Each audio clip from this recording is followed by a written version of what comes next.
the ad break, I mentioned that I'm not alone in the studio because the beautiful Kordani is with us, and she is back for another installation or another feature of climbing the career and corporate ladder. Welcome back, Kordani. Thank you so much for making it on this public holiday. But there's no rest for Definitely. us who are passionate about what we do, hey? Definitely. Thank you so much, especially when we are starting a new term. So All right. new term, new goals. Amen. Yeah. And so when you define a new term, do you define it as a school? You know when at school there's a new term, or are you just talking in general, like as in the new quarter as well? We've just finished one quarter, and now we are entering into a new quarter. New quarter. Okay, a new term as well. We can also call it that because I mean, it's just a term. It's just you can It's even say just a quarter, term. you can Yes. say term, you can say period as well. Yes. So it's just the. Can't believe we're in the second quarter of the year actually. I think mostly what really works for you, because when I look at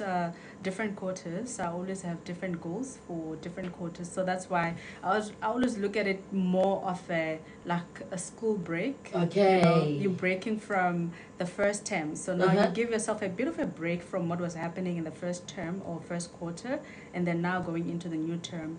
What are the goals? What are you reviewing? Are you on track with the goals that you have set up in the beginning of the year? Yeah. That's right. So if anybody doesn't know who you are, Kodani, just can you introduce them before we look at the new tips for success or tips on how you can be successful in the new term. But before we get to that, can you introduce yourself to the listeners? Good morning, everyone. I am Kodani Hledjoyo. I am a founder of Career and Corporate Health, as you have mentioned, Bantu. I'm a career strategist, a mom, and a wife. So I am passionate about career, and we are going to talk about all things career and corporate. Amen. So, you know, you always talk about creating the roadmap for where you see yourself for your goals and. And so for anybody who hasn't listened in on climbing the career ladder, what do you mean by having a roadmap for your goals? Yeah. So as we live, we have goals, or we have milestones that we would like to achieve in life. But if we do not write those milestones, we can lose track of what we would like to be. So I really love to have like a great approach to success when you have to create yourself a roadmap. A roadmap is really looking at the journey that you've traveled and the journey that you're still going to travel. Looking at maybe at the start of your career, looking at if you're working at work, where did you start?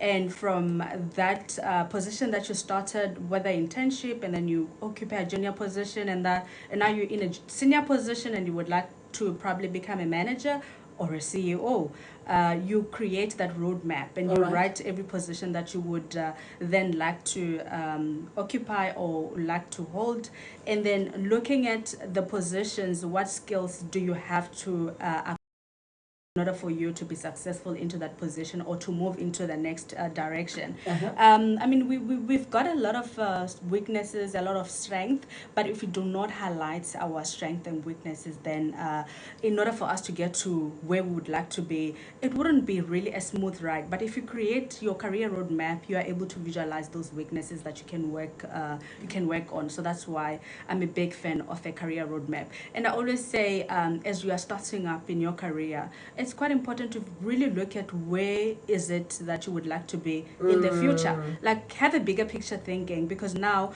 if you have everything written and you know what you would like to achieve in different roles, like where you are, then you are able to get a mentor, for an example, to work towards those goals. So if everything is specified, then it's easily achievable. But now, if nothing is really written on a roadmap, then you wouldn't really, you can get there, but is the road going to be smoother than if it's written down in on your roadmap? All right. So are we already now talking about the different points of what we can look at, or how we can reflect and do better in this new quarter, in new term? So maybe you okay, so we've done the first 3 months of the year. Now we're in the next quarter of the year. Now how do we, perhaps if we reflect and we're like, I didn't didn't really do so well in the first quarter, and now I want to now create this goal or achieve a goal in this new quarter so that things can be different. Where do I start in order to achieve a goal or set up a goal and? Yeah. So firstly, if you want to be successful in life, treat your life as a project. Okay. At work, projects are more likely to be successful, or a business is more likely to be successful when it's being treated like a project that you set up milestones. So the first thing first, you have to believe in yourself. Okay. It has to start with you. If you do not believe in yourself, you can get distracted easily. Yes. You know, you can come up with a lot of criticism on what you would like to become, or you know, when you're consulting, or just people seeing you doing what maybe working on your goals, and they feel like, no, I don't think this is advisable, you're gonna fail here and there. But if you really believe in yourself, then you've got a standpoint that nothing will distract you. Sure. And obviously pray about it. Pray about, you know, just God protecting yourself and giving you wisdom and how to navigate this season. I think that's also important to have that wisdom in order to believe in yourself, because there will always be people who will say negative things and pull you down. Correct. So how do you fight against that? Yes. So Yes. God can help you really to give you that wisdom. And secondly, you have to set up your goals. Setting up your goals would really help you to have a smooth path, or rather journey, to get to your goals. You have to look at, I like to use SMART criteria when I'm working on my goals, because I'm able to specify what goals is it, like which goals am I working towards on, or what goals do I want to achieve. Measure my goals. I'm able to measure my goals. So with every goal that you set up, make sure that it's measurable. Okay. So when it's measurable, then it's easier for you to achieve it, because sometimes we set up goals that are like, you know, so they out of this world, and you end up losing hope, because you get to a point where you're like, is this really achievable? So that's why you need to really set up some realistic goals, and look at how you're achieving them. So when you look at the SMART criteria, how are you achieving those goals? And then are they relevant to where you are? Are they relevant to what you really want in life? So you are able to measure that, and sets up your timeline as well. So that's why when we started, I spoke about you know, quarter 2 or term 2, looking at it as if you had set up your goals from maybe like you want to, I think the easier one that people do at the beginning of the year is like losing weight, right? So now, how much weight do you want to lose? So don't just set up as, I want to lose weight. What is it that you're working on? So make it specific. Make it a specific goal of what you want to achieve. Correct. Okay. So now, if you have that goal specified, you are able to measure it that, okay, by 6 months, I want to lose 10 kilograms. Yes. And then now we are in term 2. This is month 4. How far are you from losing the 10 kilograms? So that's why it's quite important that you really put the timeline of your goals. So as I said in the beginning, that treat your life or your goals rather as a project, because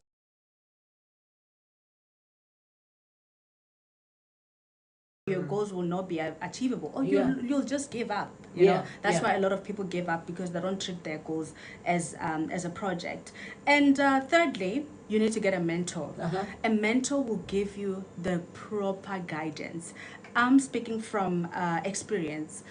When I took over like a new role as like a leadership role, I think I did explain this before, that I looked at it as, oh, I'm going to lead people. I'm going to, you know, looking at now the processes, like I'm going to fix this, I'm going to fix that. And one of the ladies, or my mentor rather, said to me, asked me, how is it going? How's your new role going? And I said, oh, I'm so excited. I'm going to fix this. I'm going to fix that. She's like, no, people are your priority right now. And then the rest follows. So now she helped me to navigate my new role as a leader. So that's why you need to get a mentor, because it will really fast track your growth. Or maybe if we put it this way, because I remember when I spoke to my mentor, when we first started, he was like, no, I'm going to keep you accountable. So don't call me your mentor, call me your accountability partner. And I was like, you see, that's another way we can put it. Because it can be intimidating to have a mentor. You'd be like,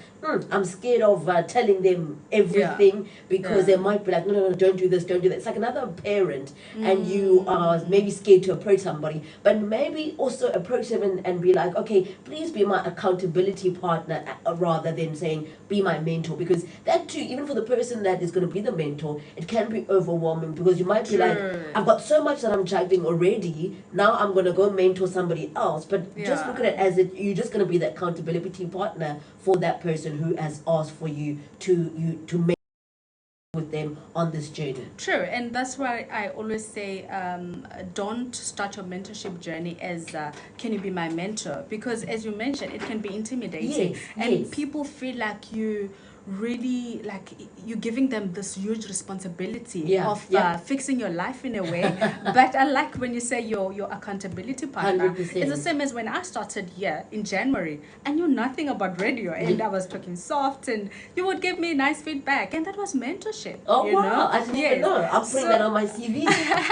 and that's being finding a mentor where you can be vulnerable, and really not be scared to share your weaknesses. Yes. To achieve your goals very quickly, because sometimes you want to do things alone. You cannot live as an island. Unfortunately, 100%. You need people around you to uplift you if you want to achieve your goals. So that's how you can also really achieve your goals, when you've got somebody that's helping you through your journey. That's right. And then when you get into, if you are in a workplace, you're running a business, so the fourth one, you have to learn the culture. Okay. People forget this. Last week we were talking about conflict resolutions, and most conflicts are caused by not understanding the culture and the work and the system. Yeah. So once you learn the work, the system, and the culture of where you are, then you can easily achieve your goals, because now you're not gonna fight against the odds.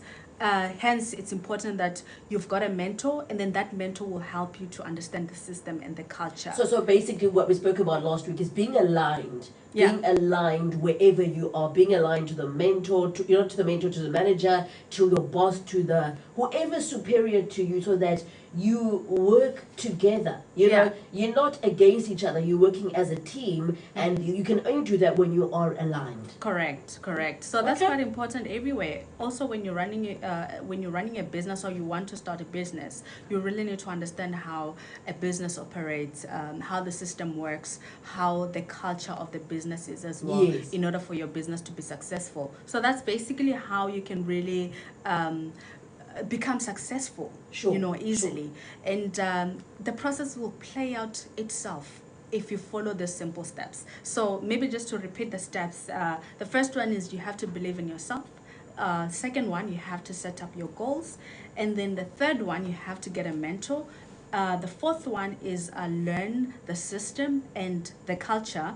And then the last one is the process will play out itself if you really follow the first few steps. That's right. And I think it's we need to just make it as simple as possible in terms of back to basics. And I remember that's what the Lord shared with me last year. He's like, back to basics. We've made things so complicated that now we are missing basic things, and we become so overwhelmed because we've complicated the most simplest things because of what technology has become, how advanced the world is becoming. I was just sitting yesterday and I was just relaxing and resting, and I was connecting Netflix on the TV, and I was like, oh, it's taking too long to connect here. And I was like, okay, so I can log in on my phone, but it will play on the TV. And I was just like, now imagine if that how advanced is the world going to become, in the few years to come? But if we just remain as basic, as simple as ever, we will then achieve what we need to achieve, and not just be doing whatever and everything, because then we'll become overwhelmed. So those are the few steps and tips to create or become successful. Believe in yourself, set up your goals, get a mentor, learn the system and the culture of whatever environment you're in, and the process will play out itself. yourself. So what book are you going to share with us today that we can read in order success? Yeah, I think the book that I shared last week, which is How to Win Friends and Influence People by Dale Carnegie. This is actually a great book which is aligned with what I just shared today. Okay. I mean, you need to understand the language that is spoken where you are. Sure. If you understand the language, you understand the system, then the rest will play out itself if you really follow the language that is being spoken where you are. Yeah. So don't try and implement something that is not aligned with the vision of where you are, or rather the language of where you are, because we really try and change things that we shouldn't be changing. So this book is there's quite a lot to that you can learn from. So I'm enjoying it. It's been quite a slow read, but I'm definitely enjoying it, and I would recommend it to anyone who would really like to be successful in life. Yeah. All right. So now, Kodani, what else can you share with us that you are up to before we say goodbye to you today? Oh yes, some exciting news coming up, or rather career fair coming up in the Buffalo municipality schools. We're gonna go to actually forgot the times okay. for the schools, but we've got different schools that we're gonna go to this week for career fair, and we'll be sharing different knowledge on how to apply for university, how to choose their careers. This is good. Looking at how the world is evolving now, and also learning to be, working more on being themselves. And bursaries, I mean, a lot of people think that when we talk about bursaries, we're talking about NSPAS, whereas there are a lot of bursaries, other bursaries available. Yeah, and also just for the learners to move away from a victim mentality. Sure. If they come from a poor background, they shouldn't allow them to victimize themselves. They should really look into creating their own future. So we are looking forward into those schools. I think there's 3 in Tanzania and 1 in Vincent. This is good. And so this is starting off this week. As the term starts, you are going to be hitting the schools for a career fair. And if there's any school that is around a BCN that would like for you to come and also do a career fair with them, how can they contact you, Kodan? You can contact me on career.corporatehub@gmail.com, and you can also contact me on LinkedIn at Kodani Hlatrayo, on Instagram at Kodani_H, and then on TikTok at career.corporatehub. Is this career fair information also on your social media platforms? Yes, it is there. You can. There's 1 slot available for the 3rd in the morning. We are still looking for 1 school that is, happy to have us. I will have some also people to also practitioners. Yes. People that will be sharing about their careers and what they do. Correct. All right. Correct. So we will be sharing about our career journey as well, because when you look at people that are maybe in top positions, you don't even think that they started where you are. So that's why it's quite important that I also bring people from different fields to share their journey. This is good. This is good. So if you would like to get a hold of Career and Corporate Hub so that they can do a career fair at your school, if you are a teacher or if you are part of the SGB, she would gladly come and do a career fair for grade 11s and matrics. In fact, any grades, I suppose, if they are needing for you to inspire them with their career and the corporate, and maybe you can inspire the teachers as well. I think let's not leave teachers behind, because some of them are probably also needing a boost for their careers and what else next. How can I set goals, and where do I see myself in the next 5 years?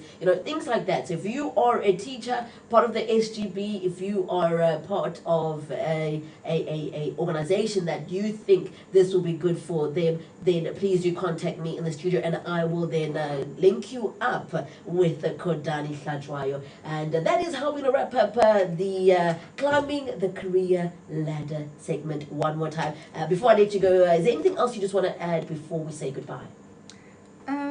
Maybe just believing in yourself. I think a lot of people fight the system because they don't really believe in themselves. And once you start by believing in yourself, everything will fall into place. Sure. Yeah. Amen. Amen. So, That's a thank you. lovely, encouraging message there by